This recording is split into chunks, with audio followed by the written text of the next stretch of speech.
She's back. The girl who waltzes with shadows and grins at the idea of danger. The one whose idea of a good time could send most people running for the hills. Wednesday Addams. She has returned, and the world should probably be nervous. Season 2 doesn't greet us with sunny skies or a warm welcome. It greets us with a chill. Not the kind that makes you reach for a blanket, but the kind that slithers up your spine and whispers that something much darker is coming. This time, it feels more personal, more dangerous. If you're new here, I'm Daniel, your professional film analyst. I launched this channel to break down your favorite movies into pieces for better absorption. What you have to do, first of all, is to like this video to encourage me more, subscribe to this channel, which is totally free like I always tell people, and click the notification bell so you're always carried along. And before we even set foot back in Nevermore Academy, the school of quirky misfits, secret societies, and occasional monsters, we find ourselves somewhere entirely different. Far from desks, corridors, and sarcastic roommate banter. Because Wednesday's idea of a summer vacation? Hunting serial killers. Yes, she's that kind of girl. Our opening finds her face-to-face with one of America's most infamous predators, the Kansas City Scalper. A cold-blooded murderer with a reputation for leaving police baffled and terrified. He has Wednesday tied up in his basement, thinking he's the one in control. Spoiler, he's not. Every threat he spits out is met with a deadpan remark. Every attempt to scare her is wasted, because to Wednesday, the thought of dying is not terrifying. It's tedious. She makes it clear she'd be more bored than afraid if he tried to kill her. And just when it feels like she might actually be in danger, salvation, Addams style, arrives. Thing, the ever-loyal, twitching hand, bursts onto the scene in a surprise attack that flips the script instantly. Within moments, the hunter is on the floor, bleeding and whimpering, and the hunted has already moved on. Classic Wednesday. Sharp, efficient, unshakable. And with that, one monster's chapter closes, while hers is just starting. Back at Nevermore Academy, the so-called hero of last season's chaos returns. Only Wednesday Addams could save an entire school from destruction and still walk back on a campus like she's doing everyone a reluctant favor. The moment she arrives, she's met with banners, cheers, and a principal eager to parade her around as the school's savior.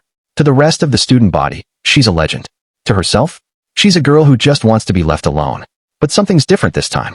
Every time Wednesday uses her psychic visions, the same ones that helped her solve murders and uncover family secrets, black tears run down her face. Her powers are twisting, faltering, and no one can explain why. Not even her mother Morticia. And speaking of changes, there's a new name at the top of the Nevermore hierarchy. Principal Barry Dort has replaced Weems and is determined to polish the school's image after last season's PR disaster. His grand plan? Make Wednesday the star attraction at the Founders' Pyre ceremony, complete with a massive painted portrait of her. To Wednesday, this isn't an honor. It's a punishment. But there's one new twist she didn't see coming. Her younger brother, Pugsley, is now a Nevermore student. And while Wednesday barely tolerates human beings, her bond with Pugsley is something else entirely. He brings his own brand of chaos, curiosity, and trouble. That trouble comes knocking sooner than anyone expects.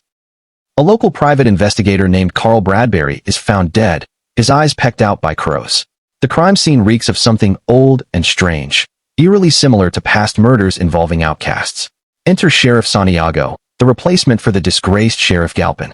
But Galpin himself hasn't vanished entirely. He's lurking, keeping tabs, and whatever he was digging into with Bradbury might just put every outcast at risk. Naturally, Wednesday doesn't hesitate. She dives headfirst into the investigation, unraveling connections between the murder, her visions, and the web of secrets being quietly kept by Nevermore's staff, and perhaps even her own family. Meanwhile, not every storyline is drenched in death and dread. Some are tangled in romance, though in true Nevermore fashion, even love stories come with a hint of danger. Enid, Wednesday's colorful werewolf roommate, is dealing with relationship drama. Her romance with Ajax is on shaky ground, and to complicate things further, she might be developing feelings for a new pack member named Bruno. Her heart's confused, and Wednesday, though she pretends not to care, is taking notes. Because in this world, love isn't just messy. It's vulnerable, and vulnerability can be exploited. Then there's Pugsley, who stumbles upon a bone-chilling campus legend. A former Nevermore student with a failing heart built himself a mechanical one, only to die in the process. He was buried beneath the skull tree, and rumor has it that if you press your ear to the ground, you can still hear its faint ticking beneath the roots. Naturally, Pugsley decides to investigate. What could possibly go wrong? Everything. In true Addams fashion, His curiosity leads to him accidentally reanimating the mechanical-hearted corpse. The zombie, quickly nicknamed Slurp, becomes his new companion. Only in this family could adopting the undead be considered an upgrade to one's social life. But while Pugsley's keeping busy with his pet corpse, Wednesday's life takes a darker turn. Someone is stalking her, watching her. They steal her manuscript, 2 years of her blood, sweat, and sarcasm poured into a novel, and leave taunting, cryptic messages. Their cruelest act comes on the night of the founder's pyre ceremony. As the event kicks off, her stalker tosses her manuscript into the flames. Wednesday dives into the fire in a desperate attempt to save it, but the damage is done. Every page is reduced to ash. And as if that humiliation wasn't enough, Principal Dort proudly unveils the giant painting of her, beaming in front of the crowd. To Wednesday, it's the ultimate insult, glorification, attention, expectation, all the things she despises.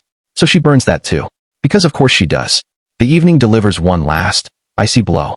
In the aftermath, Wednesday is struck by a vision. One of the most unsettling she's ever had. She's standing in a graveyard. The headstone in front of her bears Enid's name. A single-eyed crow perches nearby, a white rose clamped between its beak. It's symbolic. It's haunting. And it might just be prophetic. Is her best friend destined to die? The questions pile up like storm clouds. Who killed Carl Bradbury? Who's stalking Wednesday? What does the crow's vision mean? And what danger is creeping closer while everyone's distracted? And so, as this season 2 unfolds, the stage is set. A fresh murder. A shadowy stalker.